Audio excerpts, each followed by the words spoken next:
Në Nish, Novi Sad, Beograd dhe Mëngjer si mësues, punëtor ndërtimi apo tregtar, qytetarëve shqiptar që jetojnë në Serbi do t'ju njihen vitet e punës. E njëjta vlen edhe për qytetarët serb që punojnë në Shqipëri. Sa afërmi, ata do mund të përfitojnë 2 pensione, një natë dhe një tjetër në vendin ku jetojnë e punojnë.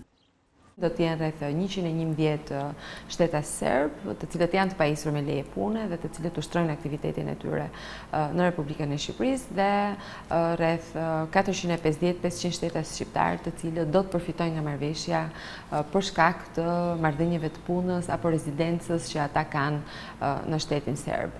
Marrëveshja me Serbinë është e fundit e arritur nga qeveria e Shqipërisë, pas asaj me Italinë.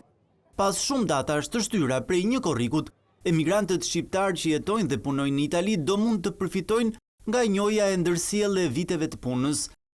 Një shtetas shqiptar në Itali që do ta bëjë aplikimin në institucionin homolog në Itali, pasi nuk është nevoja që ai të vinë në Shqipëri dhe kjo